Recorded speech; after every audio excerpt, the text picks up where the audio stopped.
Welcome to Rocky Mountain Marketing. I'm your host, Katie Brinkley. Join us as we dive deep with the world's leading digital marketing experts every single Tuesday. It's all about giving you the strategies that are working right now, directly from those who are making an impact. With my 20 years of experience, I'm here to help you navigate the world of digital marketing. Whether you're looking to sharpen your skills or transform your business, you're in the right place. Let's get started on today's journey to success. Welcome back to this week's episode of Rocky Mountain Marketing. I'm sitting down today with a guest who was introduced to me by a previous Rocky Mountain Marketing guest, Atiba.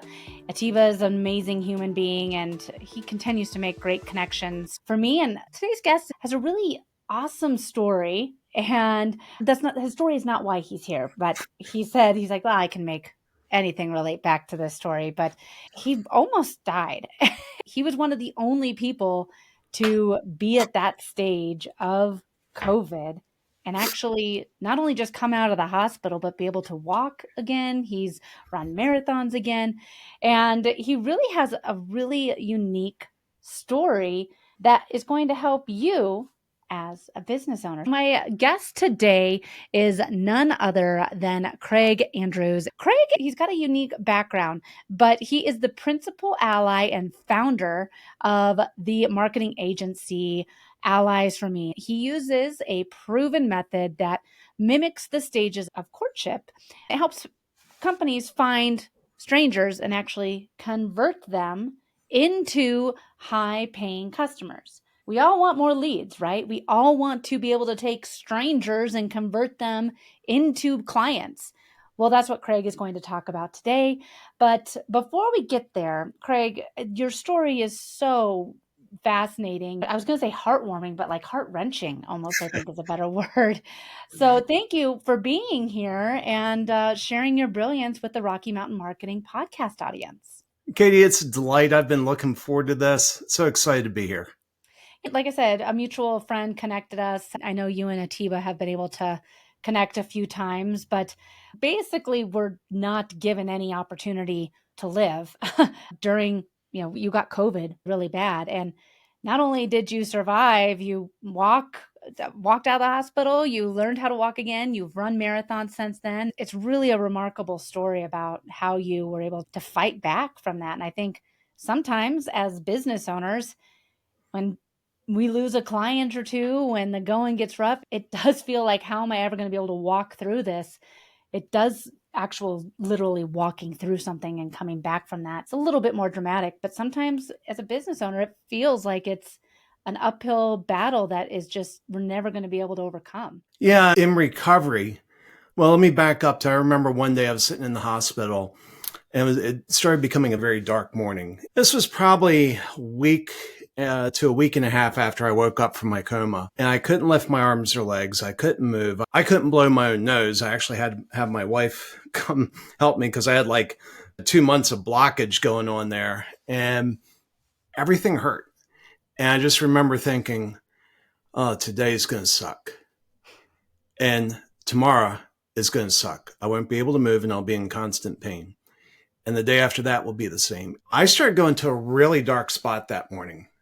By lunch, I realized, if I let myself dwell here, I will never accomplish what I need to accomplish. I've got to turn my thinking around. So I started working and, focusing my mind on positive things. Fortunately, by that afternoon, I kind of turned my mind around. The birds sang brighter. The sun was more brilliant, was more hopeful, but it's hard. And, I've certainly experienced that in business. I'm sure you have. I'm sure everybody has, that there are just dark days where you just don't know how you're going to dig out of it. Well, I love that you shared that story, Craig, because sometimes you were saying like, God, how am I going to be able to get out of bed today? Like you just went to a dark space. I think that sometimes as business owners, we go into those dark spaces if we're not getting the leads, if we're not seeing maybe the amount of sales calls that we had, or if we feel like, gosh, I just feel like I've done everything.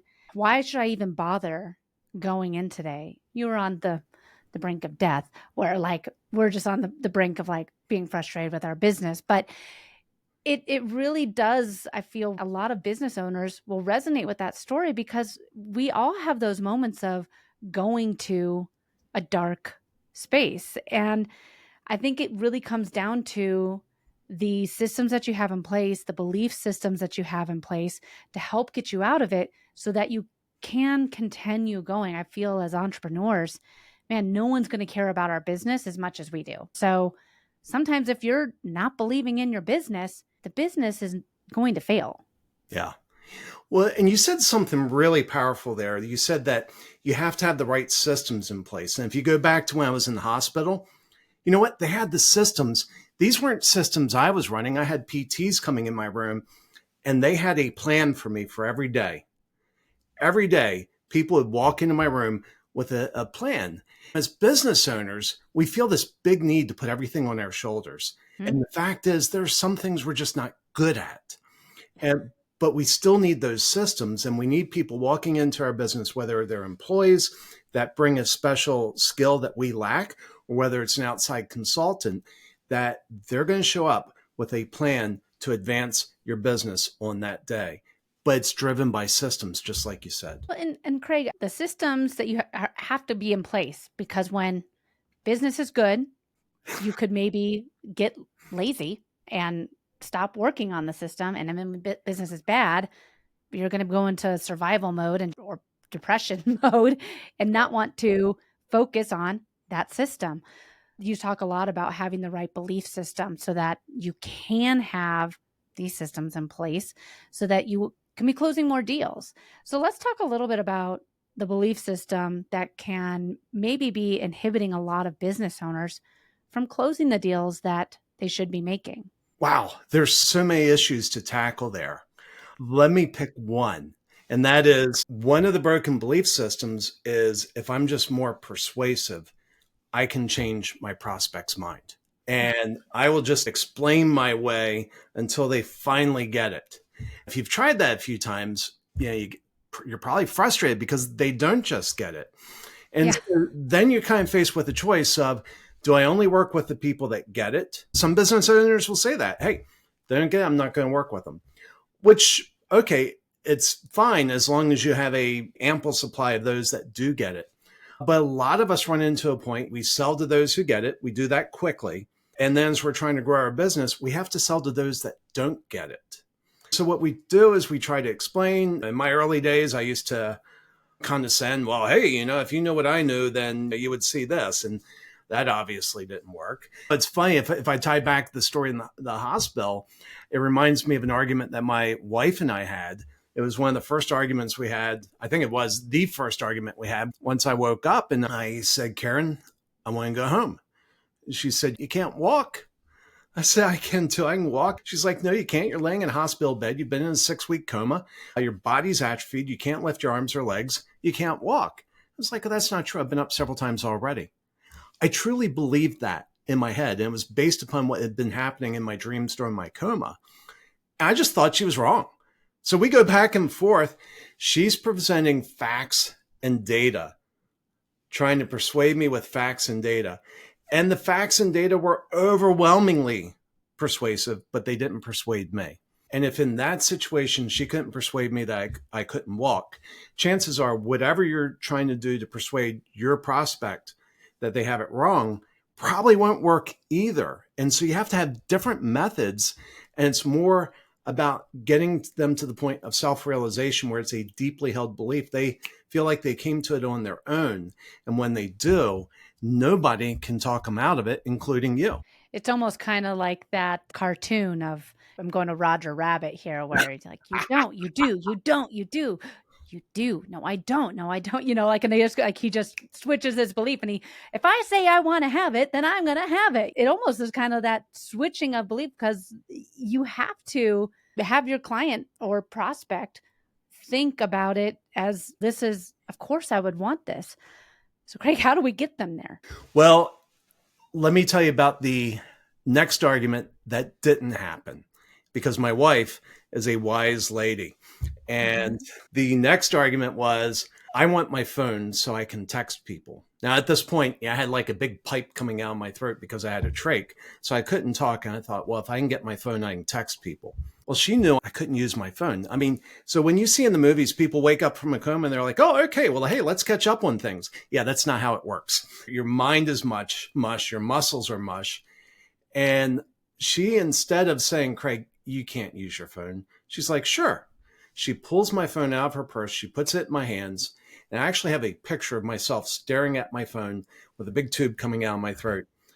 And after about 5 minutes, I had no idea how to unlock the phone. I had no idea what to do with it. I handed it back to her and she won the argument without saying a word by becoming my advocate in my pursuit. So what I've found is when there's a big concept, a big idea that I want my prospect to have, the best way is through a little workshop. That's kind of what my wife did for me. It was like, okay, we're going to do a workshop. You want to text people? Great. Let me get your phone for you. As a matter of fact, I'm going to put it in your hands just to make it easy for you. Now you go ahead and unlock it. Like, oh, crap. It does a few things. One of the things it does is it sends a clear message to your prospect that you're actually their advocate. You're working with them. You're trying to help them achieve their goals. When you're trying to help people achieve their goals, they trust you more. And when you reach a point where you just hit that stopping point and you can't move forward, they start seeing it for themselves. And they're like, wow, this looks a lot easier when others do it, or this looks a lot easier than when you do it. Why is this so hard? Can you help me with this? Well, that's ultimately what we'd love to have. You don't want to have the sales conversation where you kind of pin somebody down. Some people do, but Oh, that sounds terrible. It does. Well, and I suck at it. You want to have the conversation where they clearly recognize their need for you for a couple reasons. One, it's hard to talk them out of that belief at that point. So when others do try to talk them out of that belief, it's a deeply held belief. The other reason is they're going to value what you do more highly. When they value what you do more highly, they pay you more for it. Well, it was kind of a mic drop moment because you were saying they're going to pay you more for it. I'm like, tell me more. Because it's true. A lot of it actually kind of is similar to what I do with the 4-post strategy of making people aware, elaborating on the problem, saying how you overcame it. And then by this time, of course, people are going to say, yes, tell me more, sign me up. I guess my next question for you is with the belief system, I think we're not only changing our prospects' belief system, but our own belief system with how we approach sales and what our offers are truly worth. Let's talk about that a little bit more because that was one of my biggest mistakes when I first started my agency 7.5 years ago from my couch when I was working between nap times and on weekends and nights. I didn't know the value of my work. And as my company has grown and over time, I've learned the value of it. But it is really hard to know the value of what it is that you have to offer. Somebody posted on Facebook recently something along the lines of like, it costs, I'm just going to say $1,000 for a 1-hour session with me. And people might say like, that's ridiculous, $1,000 an hour. It's like, well, no, I spent 10 years learning this to teach you in an hour.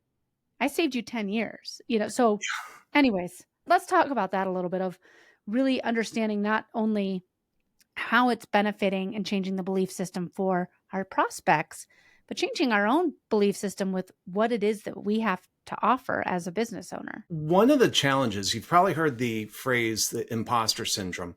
Yes. I've not just heard of it, I've dealt with it firsthand. Yeah.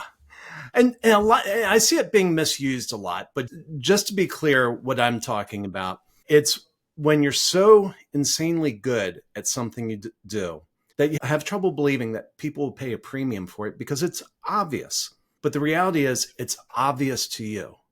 Like, look, you just do this, this, and this. I think back to 2009, I met this fellow named Paul.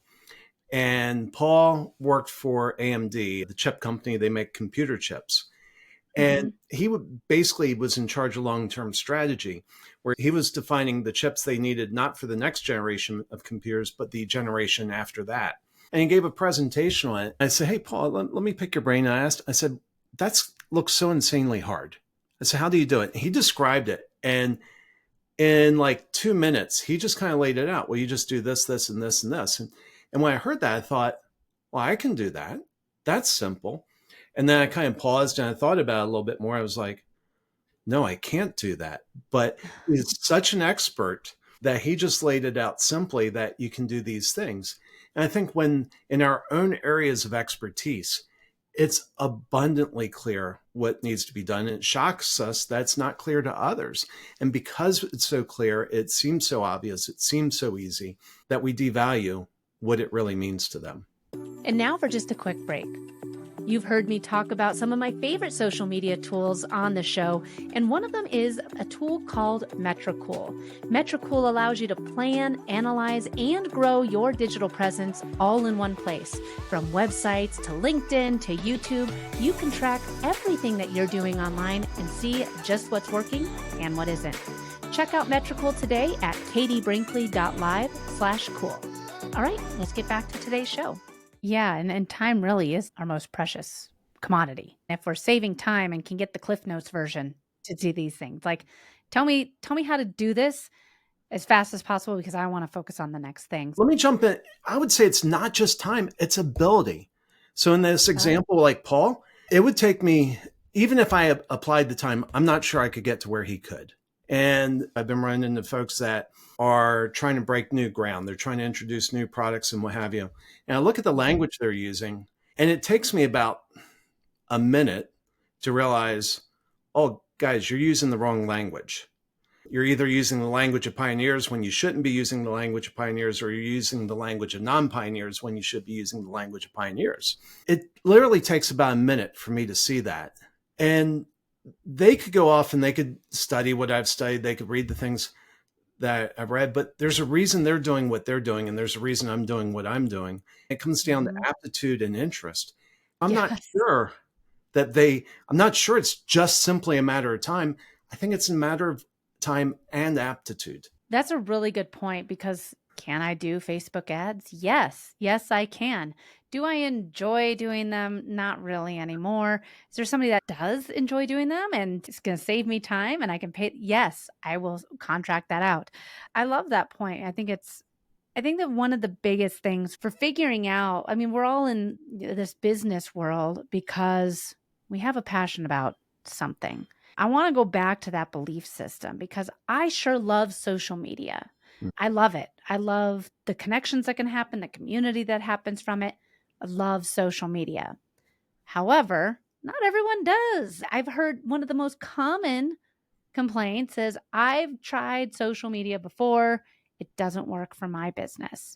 And that's kind of going back to that whole belief system. I'm curious as to what your thoughts are as for someone that says like, oh, that doesn't work for me. Because now I do find sometimes like on these calls, I'm like, well, it's probably you're just missing these different little tweaks, these different opportunities. And then I start almost trying to oversell how wonderful social media is. But I mean, I think it is. But at the same time, like it is just switching their belief system into, hey, this could work for you, I guess. Yeah. One of the places that I see it, and this is challenging. So one of the things that we do for folks is we build, we call it an irresistible first-time offer. It's a complex offer as opposed to a simple offer. It's a complex offer that leads to a high-ticket complex in a core product usually. And one of the broken beliefs is once somebody gets the concept of a first-time offer, inevitably, I mean, it's as predictable as watching the sun come up. As soon as they get the concept, within the next minute, they're going to say, oh, I could do something like this. What do you think? And it's like your little kid that just did the little art project and they're bringing it to you saying, Mommy, look what I made. And you have a choice at that time. Yes, you do have a choice, but not really. And the one thing that I know, and I've been experimenting with different ways of trying to be encouraging, but breaking the news gently. Yeah, that's awesome that you're already thinking that way. That's absolutely incredible. Here's the one thing I've learned after building these for a half decade or more is I've never once been able to shoot from the hip and make one. When I've tried as recently as a year ago, it failed. In that, I try to bring in my own vulnerability. Instead of saying I'm so smart, just say, I'm not smart enough to build those on the fly. I just can't. It's a process that, that I developed. I mean, the whole idea of loss leaders, that's nothing new. I didn't invent that, but the process of coming up with complex offers that lead to the complex high ticket services, that is something I had to build from scratch because I haven't been able to find it anywhere. In doing it, there's some of those little gotchas. It's small things. And you see them when you're the expert, like in social media. I'm sure I could show you my social post and you would internally kind of groan. You're like, yeah. Look at him try. No. Well, and that's the reality. It's most easily measured by the results. I think you get much better results off your social media posts than I get off mine. It's those things that you see because you're such an expert at it. You've devoted your time. You see the small things that make the difference. The challenge is getting people to that point. Sometimes, like with my wife, she gave me the latitude to try and fail and reach that conclusion on my own. It gets a little more tricky when you're a consultant because they're ultimately paying you for your expertise, but it's hard to go wrong with questions. That's what I found. So when I had somebody in one of these conversations where somebody said, oh, we could do a first-time offer that does this, I just asked the question. I said, can you help me understand what problem that solves? Yeah. And they kind of stepped back and they said, well, it doesn't solve a problem. Like audits. Audits don't solve problems, or assessments don't solve audits. Assessments are just nice words for audits. And those highlight the problems that are there. When I asked, can you help me understand what problem this solves? They were able to kind of slow down. They were realizing, oh no, that doesn't solve a problem. Okay, that's a critical element for these to work. Yeah. We have to solve a problem. They're like, and so then that puts them back in, well, what problem do you think we could solve? Now I have an open door to start working towards a solution. Yeah. We have to believe in ourselves and what our capabilities are, but we have to make it so that our prospects trust us as well, right? Yeah. Yeah. How do we do that, Craig? How do we make them trust us without, so for me, I get a lot of organic leads from my podcast and from my social media posts. I don't necessarily know a lot of people that show up onto my sales bookings, and it's me just kind of looking to see what they've done and learning about them. But how do I make sure that they trust me for, if they want to buy one of my full service, done for you packages of $5,000 a month or whatever? Yeah.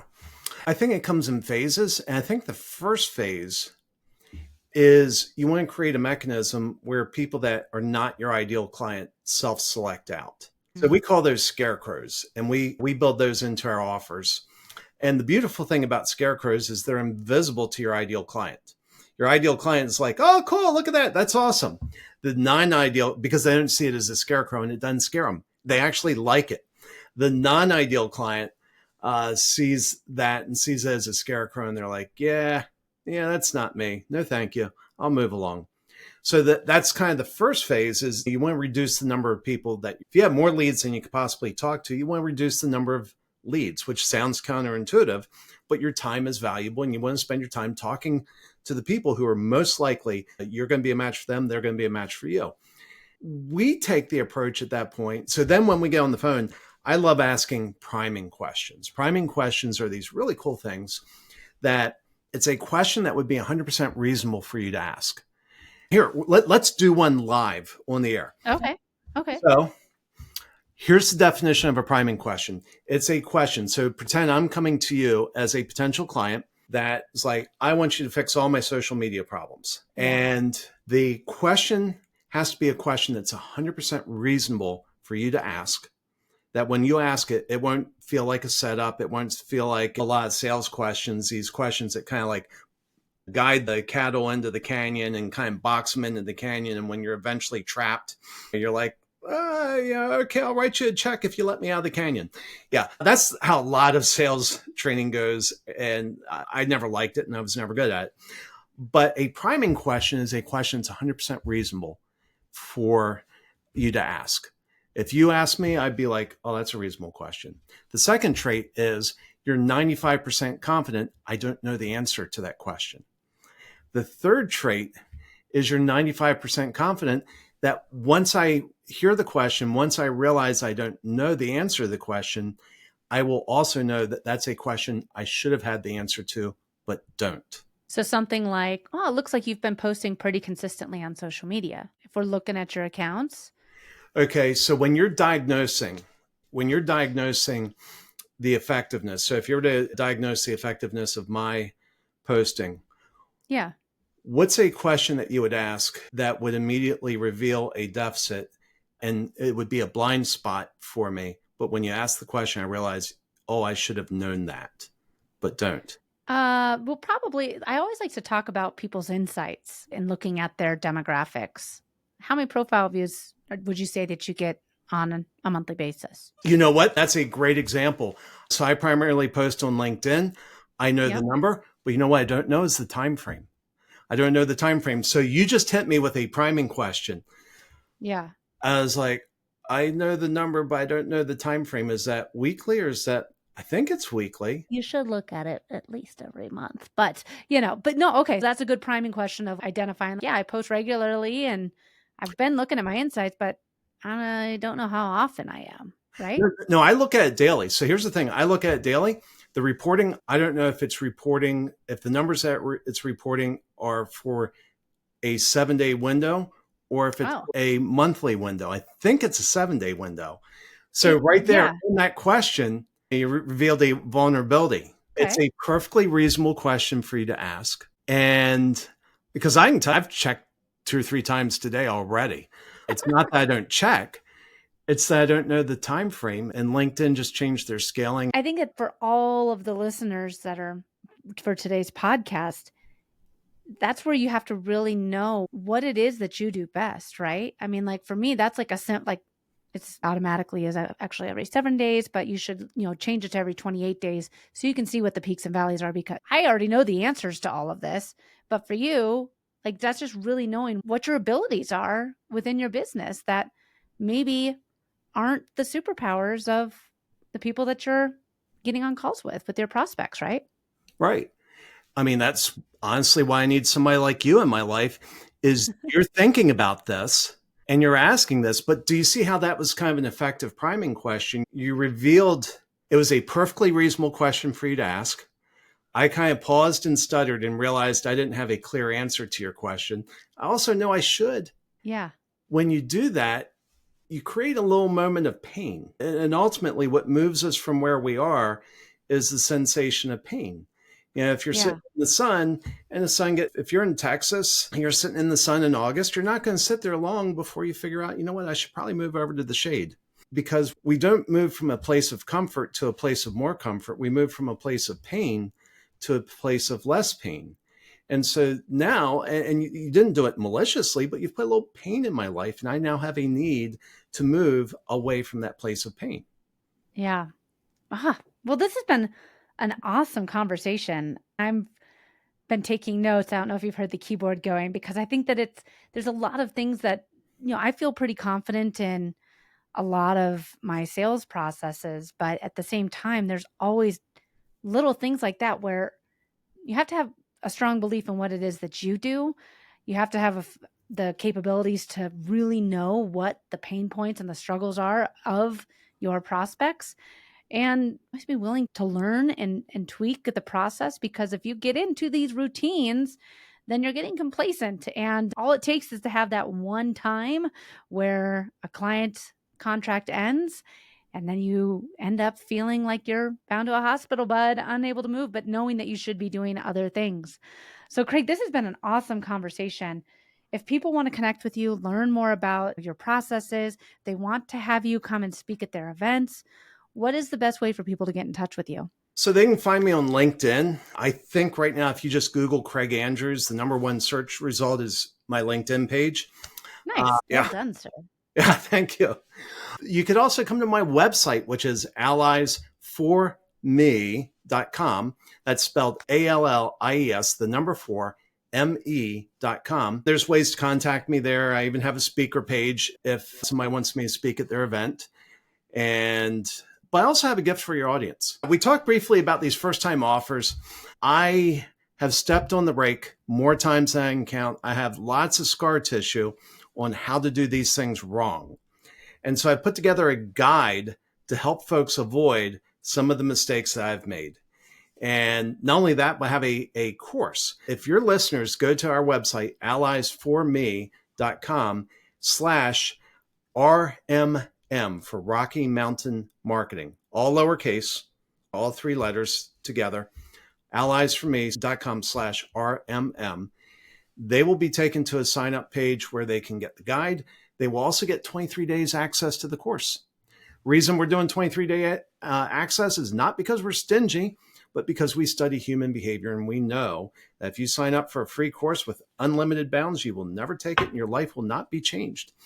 Our goal is changing lives. So we put a 23-day limit on there, and guess what? We see it in the analytics. People come in, they consume the material, which is what we want, because we want people to be able to do this better. We're on a mission to fix high-ticket sales. We think it's broken, and it's my mission to fix it. Craig, I love it. Absolutely be sure to check it out, everyone. Go to the show notes. We'll have all the links in there. Connect with Craig. This has been an amazing conversation. Thank you so much for joining me on Rocky Mountain Marketing. Thanks so much for listening to this week's episode of Rocky Mountain Marketing. I hope you're leaving with valuable insights and the inspiration to lead your market. If you've enjoyed our time together and found today's podcast episode useful, I have a small favor to ask of you. Please hit that subscribe button to stay updated with the latest episodes. And if you know someone who could benefit from these episodes, maybe a fellow business leader or an aspiring entrepreneur, go ahead and share this episode with them. Let's spread the knowledge and grow together. Also, I'd love to hear from you and continue the conversation beyond the podcast. Visit me at katiebrinkley.com to connect, to find more resources, or just to share your journey. And be sure to pick up your copy of my new book, The Social Shift, at katiebrinkley.com/book.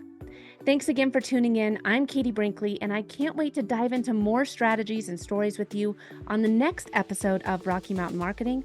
Let's keep on taking your marketing to new heights.